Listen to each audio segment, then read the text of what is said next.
তো আপনাদের কাছে আমি দোয়া চাই যাতে সৎ হিসাবে একজন সৎ এসিলেন্ট হিসাবে আমি কাজ করতে পারি জনগণের জন্য, মানুষের জন্য এবং আল্লাহর জন্য, এবং বিশ্বাস করি যে আসলে একটি সুন্দর সমাজ বিনির্মাণের জন্য আপনাদের জন্য কাজ করতে, এবং যে কোনো বিষয়ে আপনারা যখনই আমাকে জানাবেন ইনশাল্লাহ আমি চেষ্টা করবো আমার সর্বোচ্চটা দিয়ে। আমি কতটুকু পারবো আমি জানি না, অনেক হয়তো আমাদের প্রতিবন্ধকতা থাকতে পারে, কিন্তু আমি অন্তর থেকে বলতে পারি যে আমি আপনাদের কল পেয়ে, আপনাদের মেসেজ পেয়ে আমি আমার সর্বোচ্চ চেষ্টা করবো আপনাদের জন্য কাজ করার জন্য, আমার এই মাতৃভূমির জন্য।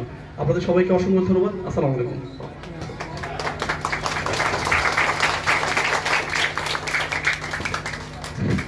ধন্যবাদ শামসুজ্জামান সবুজকে আমাদেরকে যে উপদেশমূলক বক্তব্য এবং শিক্ষার্থীদেরকে নিয়ে যে বক্তব্য প্রদান করেছেন।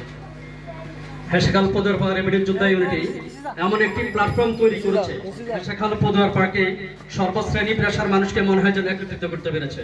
আমাদের যে এখানে মঞ্চে উপবিষ্ট আছেন প্রত্যেকটা এক একটা নক্ষত্র, আসলে এই নক্ষত্রগুলোদেরকে আমরা কিভাবে সম্মান করব, কিন্তু এই রেমিডেন্স যোদ্ধা ইউনিটির মাধ্যমে আমরা চেষ্টা করব আমাদের হেসেখাল পদুয়ার পার্ক যে প্রত্যেক শ্রেণী সমাজ সকল লোককে সম্মান দেখানোর জন্য। এরই পাকে আরো দুঃখ জেনে নিচ্ছি যে আমাদের স্থান প্রতিকূলতার কারণে যে আমাদের যে মঞ্চে যে অনেকগুলা বা রাস্তার দ্বারাই আমাদের দর্শক সারিতে অনেক ভাই বোন বন্ধু বান্ধব তারা রয়েছেন, তাদের কাছ থেকে আমি রেমিডেন্স যোদ্ধা ইউনিটের পক্ষ থেকে দুঃখ প্রকাশ করছি। এই পর্যায়ে আমাদের মাধ্যমে সংক্ষিপ্ত আগের বক্তব্য নিয়ে আসবেন বর্ণমালা সামাজিক সংঘের বর্তমান সভাপতি ও সাংবাদিক কলামিস্ট রবিউল হোসেন রাজু। রবিউল হোসেন রাজু ভাইকে ওনার মূল্যবান বক্তব্য দেওয়ার জন্য বিনীতভাবে অনুরোধ করছি।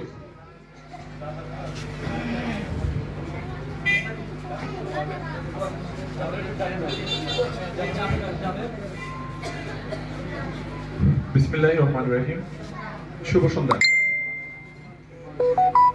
রেমিডেন্স যোদ্ধা ইউনিটির সম্মানিত সভাপতি, রেমিডেন্স যোদ্ধার সম্মানিত উপদেষ্টা মহোদয়গণ এবং আজকের যাদেরকে নিয়ে আয়োজন প্রবাসী ভাইয়েরা এবং আমার সম্মানিত এলাকাবাসী, আসসালামু আলাইকুম ওয়া রাহমাতুল্লাহ। আমি প্রথমে শুকরিয়া আদায় করছি যে মহান আল্লাহ এমন সুন্দর একটি আয়োজনে আমাকে আসার সুযোগ করে দিয়েছেন। হেসেখাল পদুয়ার পার্ক অন্যান্য গ্রামগুলোর চেয়ে একটু ব্যতিক্রম। বরাবরই তারা পরিবারের বাহিরে, অর্থাৎ যারা প্রতিবেশী আছেন তারা তাদের খোঁজ খবর নেওয়ার চেষ্টা করেন, তারা কেমন আছেন, কেমন চলছেন, সে মতো নিয়ে কিন্তু তারা যে রেমিডেন্স যোদ্ধা ইউনিটি সেটি তারা গঠন করেছেন এবং তারা কিন্তু স্লোগান দিয়েছেন, প্রতিবেশীরা ভালো থাকলে ভালো থাকবো আমরা প্রবাসীরা। এই যে স্লোগানটা, এর মাধ্যমে অনুধাবন করা যায় যে আসলে তারা কতটা প্রতিবেশী কেন্দ্রিক।